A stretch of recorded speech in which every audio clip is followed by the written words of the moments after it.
Hello to all of you out there. Welcome to Cornish Druids Tutor Support.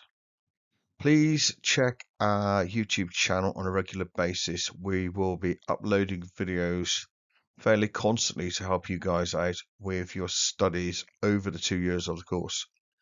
Now, here's the starting point of the course 1.1. What is a business? Have a listen to the video. Hopefully, it's useful. Starting the course, you come across this phrase, the nature of business. Now, a lot of students say, what exactly does the nature mean? The nature of business simply means, what do businesses do? They produce crops, extract raw materials, as you'll find out, that's called the primary sector. They create products, that is the secondary sector, and they provide services, and that's the tertiary and quaternary sectors of the business. So do not get put off by that phrase, the nature of business. It just simply means what the businesses do. And simply look at those three circles.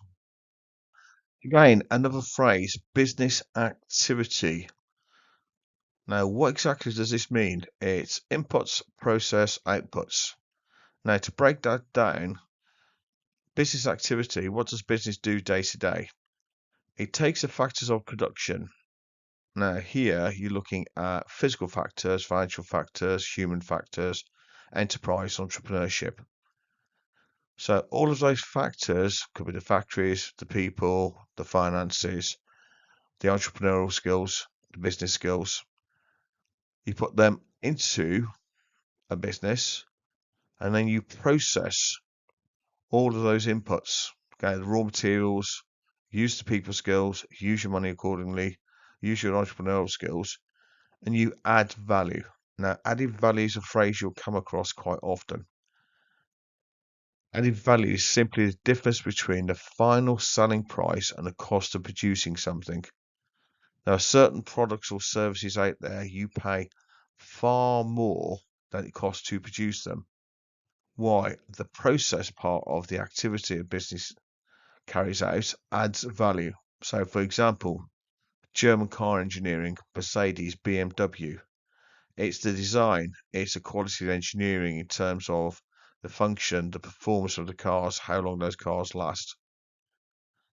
So you take all of your inputs and create a process, i.e. you produce something, and you're adding value using all of those inputs and the skills you have to produce outputs, which are basically goods or services, which hopefully people pay a far higher price than it actually costs you to produce those goods or services. Hence, you add value at the process stage. So if you're summarizing this all down, and the nature of business activity and what is a business, why does business exist? Simply, business exists to meet the needs and wants of society. Make sure you understand the difference between a need and a want.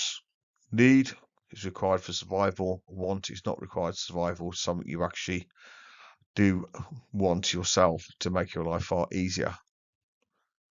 So businesses meet the needs and wants of society through their business activity, i.e. taking all those inputs, creating a process where they add value to those inputs, and producing an output, goods or services to meet the needs and wants of society. Now, any business will have business functions or functional areas. All the functional areas are the separate areas of the business which basically provide the inputs and the process. Now, finance, human resources, marketing, operations management. And if you just take a look at this stage, all you need to know is what does the finance department actually do? Again, HR, marketing, ops management.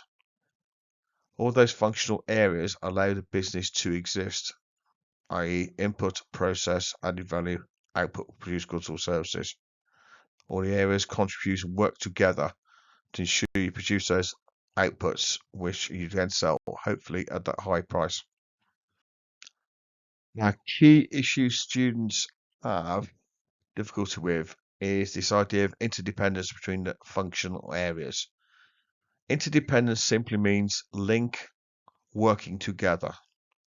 So, for example, if you have new product development, if you want to fund new product development, You need the finance department to provide the sources of finance for the research and development by the operations management department. Once you've designed the product, you have a product you think may be a winner. It hits a gap in the market, could make you lots of money. Do you have the people to produce that product in your current capacity? Do you need more people? Do you need more factories, more machinery? So again, human resources, recruitment, training. What about marketing?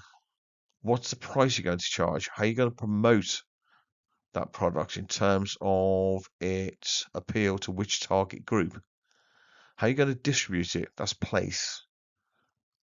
Also, the interdependence, business evolution. As a business grows, there will be a change in the link between the functions.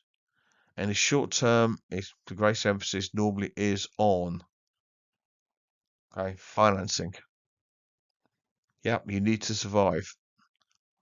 But survival, medium term growth, diversification.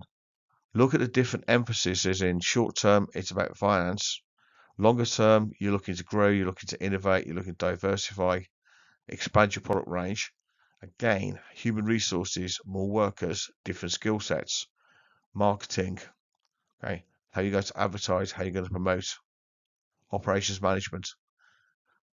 So make sure you're okay with the interdependence, the link between each of the functional areas, how they have to work together for a business to be successful, and how that link could possibly change as the business grows over time. Any economy will have different sectors. Now, they are the primary, secondary, tertiary, and quaternary sectors, as already mentioned. Make sure you understand what each of the sections are, you can define and provide examples of. You simply need to know the business you are looking at, which sector of the economy they are actually in. Is that sector growing? Is that sector declining? Okay, what's the business opportunities like for that business in those sectors? In economic sectors, key points to start with. Terminology, chain of production. Make sure you can define and use example. Chain of production is the actions taken through the different sectors of the economy to turn raw materials into finished goods for marketing. So lithium. Lithium is, again, extracted. It's used for batteries, mobile phones. Shipped to assembly facilities. So again, the batteries are created. Then they're basically used to put in mobile phones to create the final product, i.e. the mobile phone for sale. So that mobile phone final products, there will be a chain of production that goes into it. And look at changes in sectors, economic development. A lot of underdeveloped countries tend to have large primary sectors, farming, agriculture, fishing. As your economy develops, you have investment into manufacturing facilities, some people call sweatshops, fairly low wage mass production facilities. But what will happen now? You go from the land normally into the factories, there'll be higher wages. So now again, the economy is developing, there'll be further investment in education, training. The tertiary sector will develop, quaternary sector will develop over time. So once you have economic development, there will be differences in the size of the different sectors in the economy. And over time, the quaternary, tertiary in particular, will grow. They tend to be the higher value added and the more profitable. Look at technological change as well. New opportunities. Also threats to secondary sectors, business to business websites from overseas countries, cheaper manufacturing goods. Alibaba.com, if you've never come across that, Google it. And one of the richest individuals in China set it up. And literally what it actually is, it links you with manufacturers in multiple different locations, multiple countries, and you can deal direct. You don't have to deal with people in your own country. You can have shipped direct, so you can cut people out of the chain, okay, and deal direct. So that is impacting on the manufacturer in your own country because you can buy it direct from another supplier in a cheaper country potentially. Now, continue the theme, introduction to the course. What are they looking at? Why start a business? Fairly straightforward. If you ever had a business idea yourself, why particularly are you looking at a business idea? Is it reward to make money, work for yourself, not be so have a boss? Find a gap in the market, sharing an idea. The typical process of starting a business is very analytical. You have an idea, you research the market, you write a business plan, you look for sources of finance, and you test market your product. So on a small scale, you'll go out there and sell your product in certain areas to see basically if there's any interest. Look at various examples down the years where this process it doesn't really follow. So instead of an analytical, almost what I call a textbook approach, just starting a business, writing your plan, doing your market research, lots and lots of examples. You look at Microsoft, the founders of Microsoft, Bill Gates. The guy had a vision. You look at Apple. The real driving force behind Apple was Wozniacki and Steve Jobs. But Steve Jobs came back to Apple. Apple really took off to start the 2000s. If you look at share price, Jobs was a visionary. These people have visions.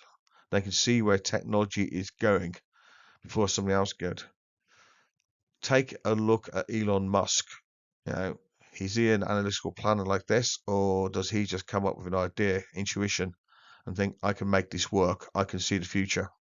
This is what people want at some point in time, or I will convince people this is what they want, rather than go out there and market research, write a business plan, etc. Now, as you go through, you will start to identify fairly easily problems business faces day to day and problems business will face as a startup. Obvious ones like money, where's the money coming from? Controlling cash flow, that's cash in, cash out. If you run out of cash, you go bust. Researching the market, who's your target market? If your market research skills are poor, how are you going to be successful? A business plan. Well, can you write one? What experience have you got running a business? Objectives have to be smart. Smart objectives will come up later in the course. Objectives basically are targets. So just take a look for now. Remember, this is introductory material at the moment, but over the length of the course, it's become more and more obvious. You start thinking about, I want to start a business. I'm currently running a business. What challenges am I facing day to day? What challenges would I face to start up? But just get a feel for where you are as some of the problems you would face if you were looking to start a business.